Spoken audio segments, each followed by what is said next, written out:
ছদিন ধরে বিদ্যুৎহীন এলাকা, সঙ্গে জল যন্ত্রণা। তৃণমূল কাউন্সিলরের বাড়ি ঘেরাও স্থানীয়দের। দক্ষিণ ২৪ পরগনার মহেশতলার ১৮ নম্বর ওয়ার্ডে বিক্ষোভ। দ্রুত সমস্যা সমাধানের আশ্বাস দিয়েছেন তৃণমূল কাউন্সিলর।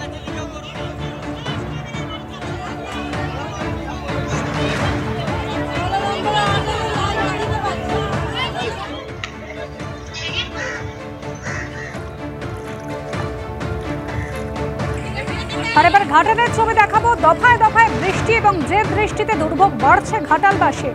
ইতিমধ্যেই জলমগ্ন ঘাটাল পুরসভার ৬টি ওয়ার্ড।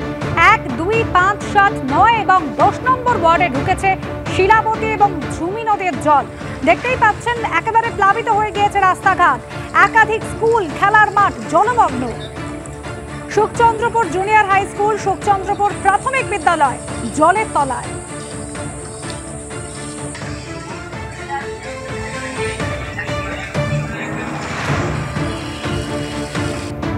আবহাওয়ার দিকে নজর দেব। উত্তর বঙ্গোপসাগরে তৈরি হয়েছে নতুন নিম্নচাপ, যে কারণে বৃষ্টি হচ্ছে। আগামীকাল এবং রবিবার দক্ষিণবঙ্গের ৭টি জেলায় বৃষ্টির সম্ভাবনা রয়েছে। অরিত্রিক ভট্টাচার্য আমাদের প্রতিনিধি রয়েছেন আমাদের সঙ্গে টেলিফোন লাইনে।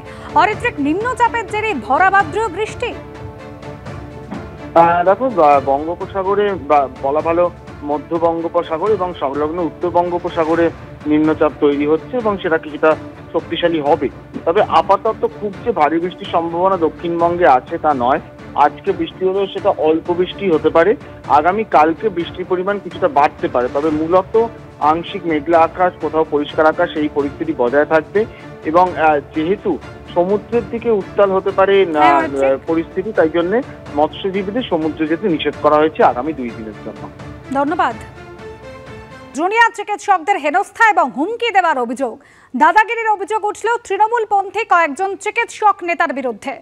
আরজিকর কাণ্ডে মেদিনীপুর মেডিকেল কলেজেও জুনিয়র ডাক্তাররা প্রতিবাদে সরব হয়েছিলেন। আর অভিযোগ মুস্তাফিজুর রহমান মল্লিক সহ তৃণমূলের একাধিক চিকিৎসক নেতার বিরুদ্ধে। অভিযোগ জুনিয়র চিকিৎসকদের হস্টেল থেকে বের করে দেওয়ার হুমকি দিচ্ছেন চিকিৎসক নেতারা।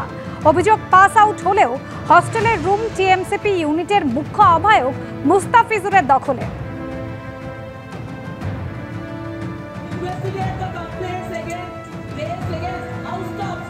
আমার যে হোস্টেল আছে, যার নামে সব থেকে বেশিবার করে আলোচনায় উঠে আসছে মুস্তাফিজুর রহমান, এখানে আজ থেকে 3 বছর আগে সে পাস আউট হয়ে গেছে। তা সত্ত্বেও আমাদের হোস্টেলের এখন একটা রুম দখল করে নিয়ে বসে আছে।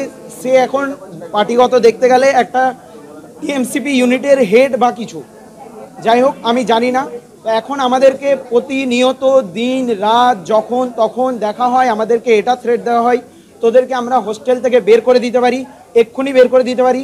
আমরা যখন বলি যে আমরা তোমাদের নামে কমপ্লেন করব, তখন ওরা বলে তোরা স্বাস্থ্য ভবন পর্যন্ত গেলেও আমাদের কিছুই করতে পারবি না, তোদের এগেনস্টে আমরা আবার একটা নোটিশ আনবো, তোদের রেজিস্ট্রেশন পাবি না তোরা।